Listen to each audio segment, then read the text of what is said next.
Está começando o programa informativo para condomínios e você confere nesta edição. Lâmpadas econômicas reduz consumo de energia até 80%. Otimização de espaço em apartamentos. Juntamente com a chegada do inverno, vem também a chamada alergia respiratória. Não saia daí, temos muito mais para você. Voltamos já. Lâmpadas econômicas reduz o consumo de energia em até 80% em relação às lâmpadas comuns e duram em média 5 anos, enquanto as outras duram apenas 1 ano. O entrevistado Rony Tempe tem mais informações. Estamos aqui falando com o senhor Rony Tempe, que vai nos explicar sobre lâmpadas apropriadas para condomínios. O que o pessoal tem mais usado hoje, buscando economia de energia, são essas lâmpadas fluorescentes econômicas, né? Onde você substitui uma lâmpada incandescente, aquela convencional já que você tem antiga, com uma fluorescente de menor potência. Com isso você vai ter economia na conta de energia. E para o interior do apartamento, quais são os melhores para que as pessoas economizem um pouquinho? Depende do tipo do ambiente, claro que vai depender da decoração, da cor que você tem no ambiente, mas o mais utilizado em residências é essa lâmpada fluorescente na cor, a gente chama cor amarela, ela é uma cor mais suave, porque dá uma sensação de descanso quando você está na sua casa. Então a gente indica uma lâmpada fluorescente econômica da cor amarela. E a cor da pintura das paredes do apartamento influencia também no reflexo da lâmpada? Com certeza, a cor do ambiente é fundamental. Além de você dar aquele aspecto de conforto que eu falei antes, quanto mais escura for a cor da parede, menor vai ser a iluminação. Então é fundamental que seja feito um estudo, que você use realmente cores claras, né? E utilize a cor da lâmpada correta também, com a potência correta, para que você tenha conforto e praticidade. Isso é um ambiente de leitura, um quarto onde o pessoal estuda, que seja uma iluminação um pouco mais forte também. Mas aí depende da potência da lâmpada, utilizando a cor amarela, mas com a potência maior. In-house, escadas, existe algum sensor que se coloca para poder essa luz não ficar acesa o tempo todo? Com certeza, o pessoal em prédios tem usado muito a minuteria, né, como já é antiga, aquele botãozinho com o tempo, você aperta o botão e regula ele para ficar um tempo ligada. E hoje também existem sensores de presença que você pode colocar na garagem, nos corredores, um ambiente onde a pessoa passa, precisa de iluminação só na hora da passagem. O sensor de presença é muito indicado porque ele vai, no final do mês ele te dá uma economia muito grande, porque a lâmpada só vai ficar ligada no momento que precisa.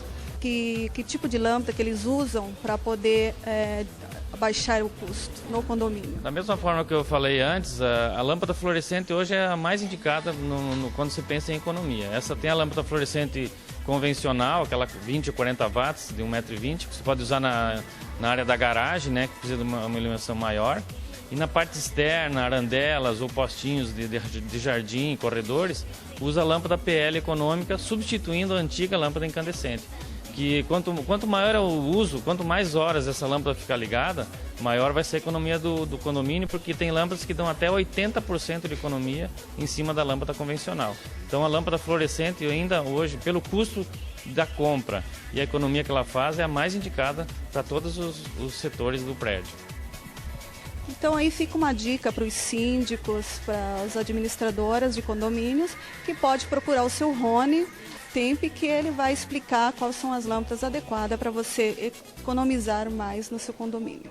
No quadro Arquitetura para Condomínios, os arquitetos darão dicas para adequar o apartamento ao seu jeito de viver.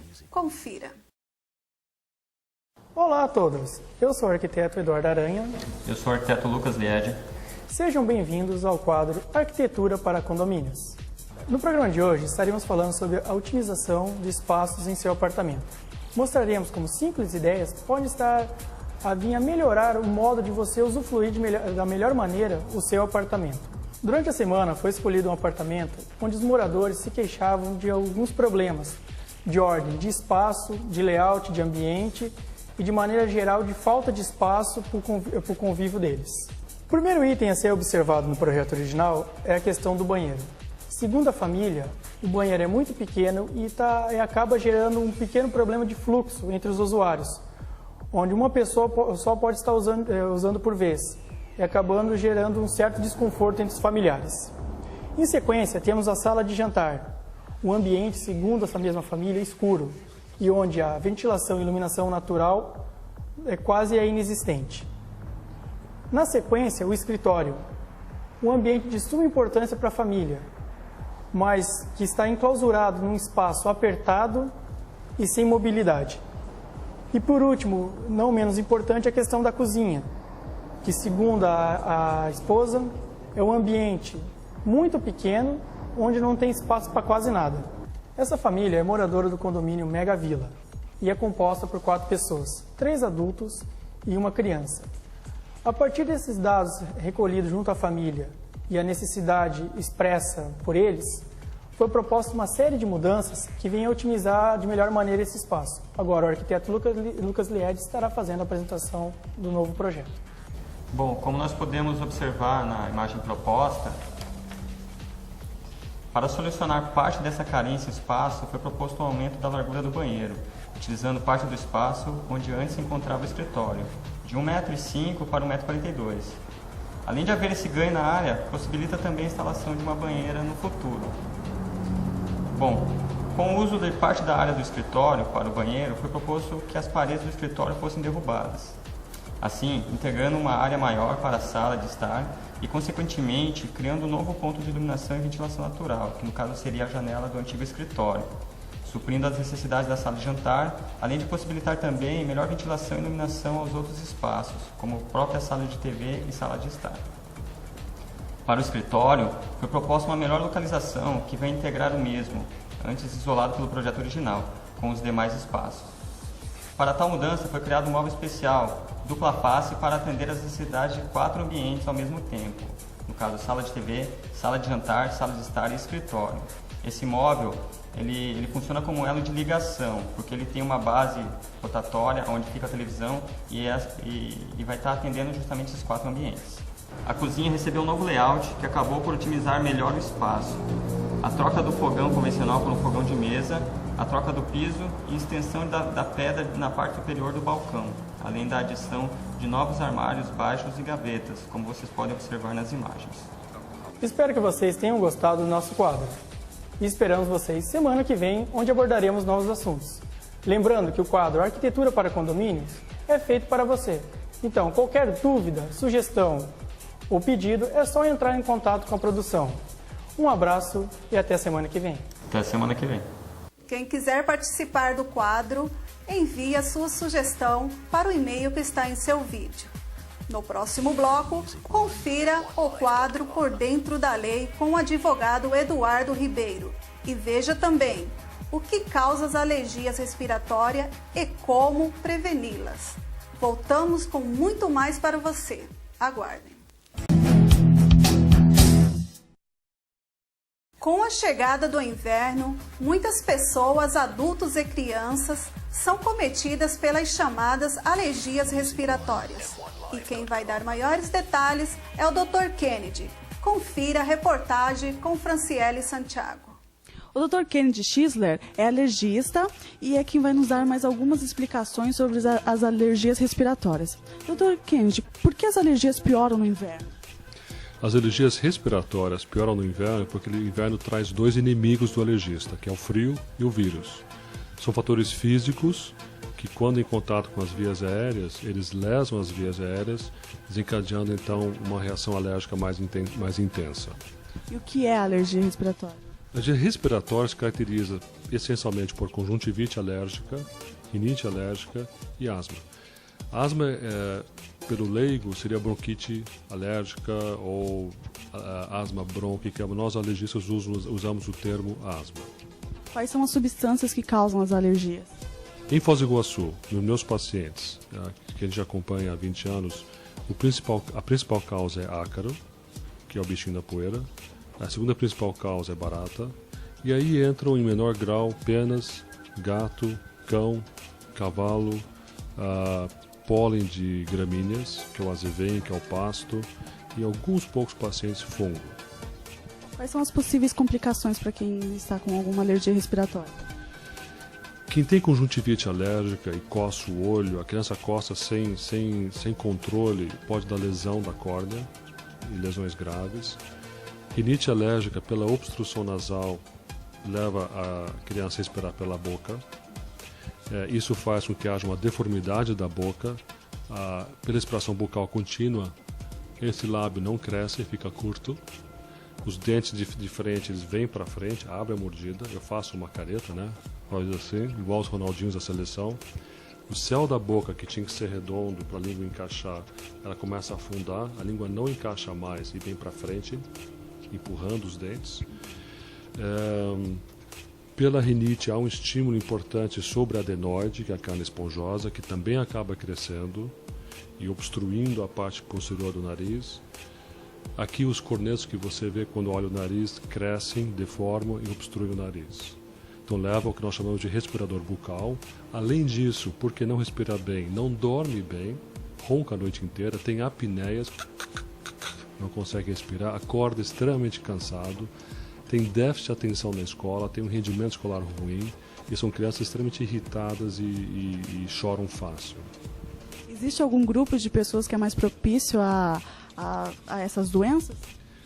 O que nós sabemos é que a alergia é uma doença hereditária, genética, então você já nasce com a predisposição alérgica de ter alergia, que pode se manifestar cedo ou mais tarde na vida. Se a mãe tiver algum tipo de alergia, ou a família dela, ela vai ter 40% de chances de ter um filho com algum tipo de alergia, não precisa ser igual da mãe. Se ambos os pais têm algum tipo de alergia, 80% dos filhos terão algum tipo de alergia. Quais são os principais sintomas das alergias respiratórias? O sintoma principal que eu valorizo muito é a coceira. Praticamente tudo que coça é alergia. Então, o olho que coça traduz uma conjuntivite alérgica, o nariz que coça muito traduz uma rinite alérgica. Bebê, por exemplo, a gente valoriza muito o bebê que esfrega a cara na roupa da mãe. E quando se trata de asma, é basicamente falta de ar, chio e tosse. Quando eu falo em chio, o leigo entende que ronqueira é chio. O chio é o miado de gato. Então esse é o chio. Então tem esses 3 sintomas, se trata de bronquite alérgica ou asma. Como é feito o diagnóstico? O diagnóstico é essencialmente clínico, pela descrição da mãe, pelo exame físico. E nós sempre complementamos a avaliação, algumas vezes com endoscopia, videoendoscopia, para visualizar realmente por que o nariz tranca. Fazemos testes cutâneos para identificar quais são as causas da alergia. Para alergia de pele, ainda fazemos testes de contato para identificar quais produtos químicos em contato com a pele lesam a pele. E para avaliar a função pulmonar, é feita uma prova de função pulmonar para ver se tem danos, se tem inflamação crônica, se responde bem à medicação ou não. Caso que a pessoa perceba que está com algum tipo de alergia, ela pode se automedicar? Eu acho que é difícil a automedicação em alergia. O leigo tem dificuldades em saber qual é o melhor remédio. Eu acho que muitas vezes o próprio balconista de farmácia, que com boas intenções tenta orientar, ele também tem dificuldades. É uma área que as pessoas têm dificuldades, porque os medicamentos são específicos, tem que ter orientação para usar. Eu acho que um médico com bagagem em alergia pode orientar bem e orientar o paciente daí a se medicar nas crises. O paciente com alergia tem que ser independente. A gente fala que a gente gasta saliva, a gente orienta o paciente ao ponto do que ele tem que fazer quando acontece A, B e C. Então ele já sabe se tratar, então ele me liga muito pouco.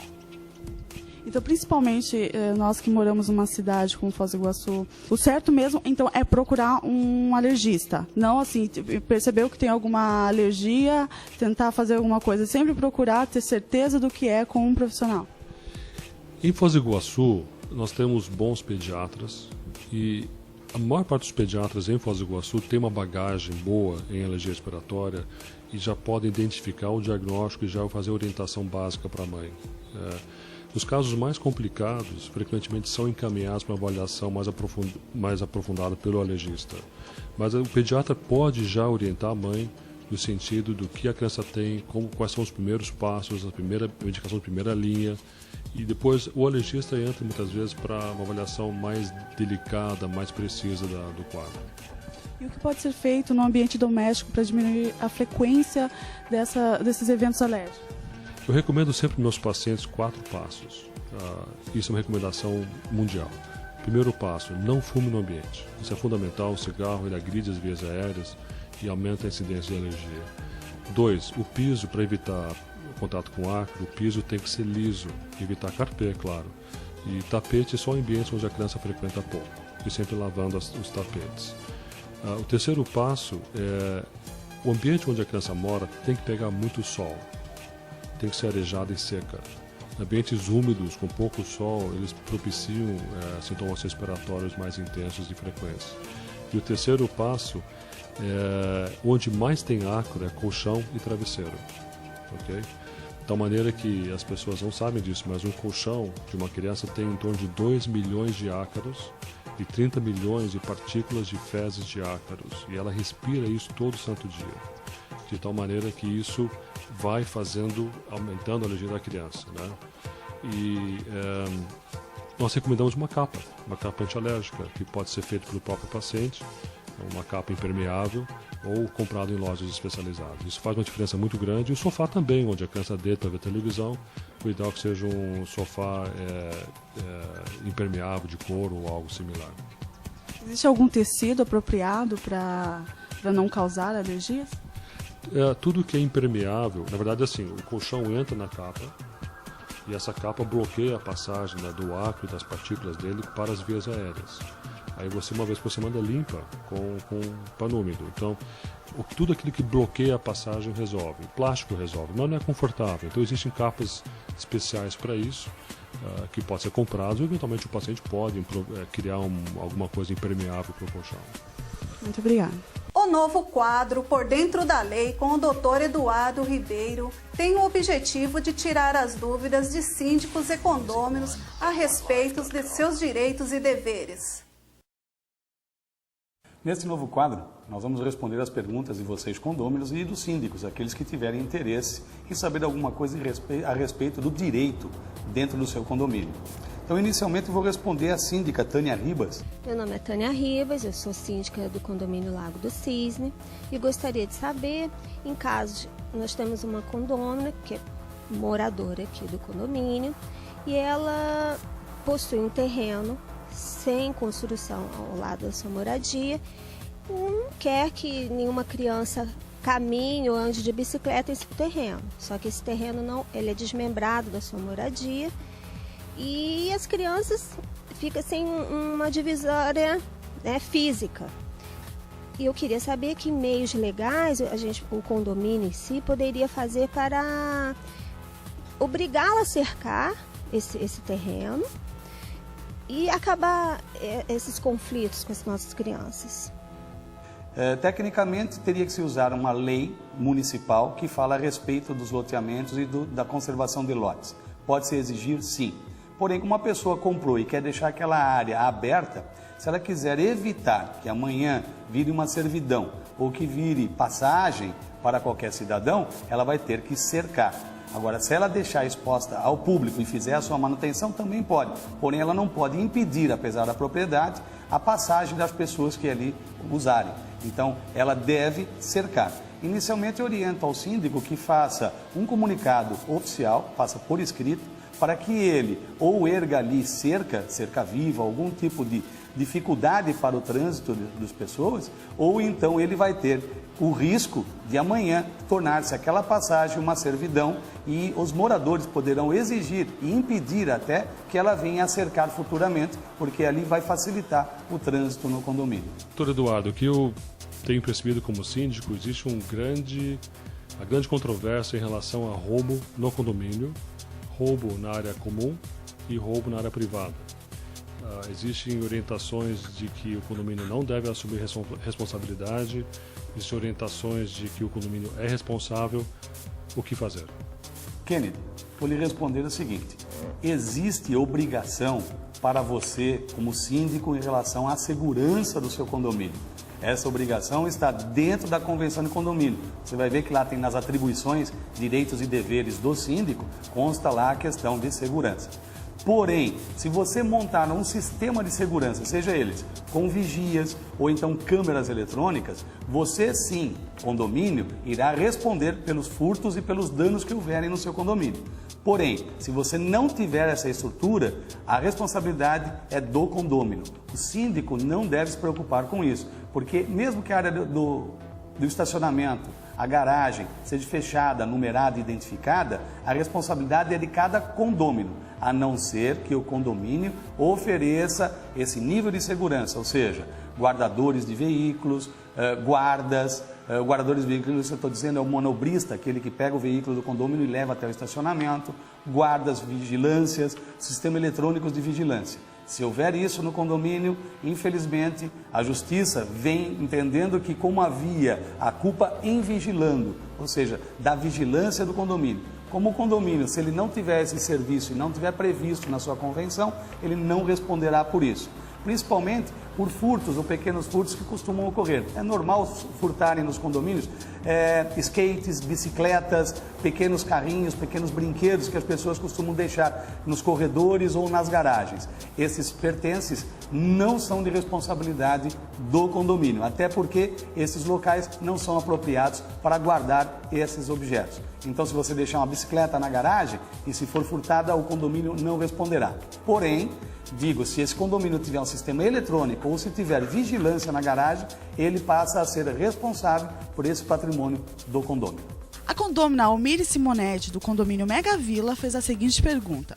Se temos no condomínio funcionário que trabalha na parte noturna e já foi pego algumas vezes dormindo, até fotos foram feitas, mas o síndico não o demitiu, o que os moradores poderiam fazer para que se cumpram as normas e as leis? Porque para os moradores isso é preocupante, já que nós acreditamos estarmos protegidos? Obrigada.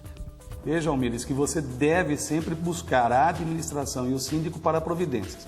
Caso ele não tome, você deve procurar a orientação de um advogado para que você faça, junto com os demais condôminos, uma solicitação, lógico, através de um abaixo-assinado, requerente com um número mínimo de condôminos, que há previsão legal para isso, para que você possa surtir efeito no teu pedido. Então, na realidade, se você tem uma pessoa fazendo a segurança, como eu respondi na pergunta anterior ao outro síndico, você tem que tomar cuidado, porque se ele oferece esse serviço e ele está dormindo, o que vai acontecer é que o condomínio, os demais condôminos, vão acabar pagando por qualquer furto que acontecer, porque se existe esse serviço de segurança, é aquilo que eu disse inicialmente, existe a responsabilidade em vigilando, tá? Que é da vigilância do condomínio, uma vez que existe o serviço. E por sua vez, se ele está dormindo e acontecer no período noturno um furto ou um roubo, será a responsabilidade do condomínio. Quem vai responder em nome do condomínio é o síndico, porém o condomínio é que vai ser responsabilizado. E lógico, essas despesas serão rateadas entre todos. Então, é ideal que as pessoas, em sabendo que esse serviço não está sendo prestado corretamente, que procure o síndico para que ele tome uma atitude. E se ele não estiver tomando essa atitude, deve ter o conselho, normalmente existem os conselhos fiscais dos condomínios, procure o conselho fiscal para que ele tome essa providência e, se mesmo assim não acontecer, volta naquela situação, reunir o maior número de condôminos possível, assinar um pedido formal para que seja tomada a providência, até porque vocês estão zelando pelo patrimônio de vocês, uma vez que se houver qualquer furto, no seu bolso é que vai acabar saindo o pagamento, como de todo mundo. Bom, nós estaremos aqui toda semana com vocês, tirando as dúvidas a respeito do condomínio. Tudo aquilo que for da área do direito, da legislação condominial, estaremos esclarecendo, seja ele condomínio horizontal ou condomínio vertical.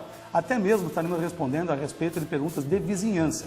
No caso, não sendo condomínios, mas são casas geminadas e tiver dúvida, fique à vontade. O programa está aqui e eu estarei aqui todas as vezes para esclarecer toda semana. Obrigado. Obrigada a todos que participaram e continuem mandando suas sugestões. Você também pode participar enviando suas dúvidas através do e-mail icondomínios@cybermais.net ou pelo telefone 3025 1209. O informativo para condomínios está terminando.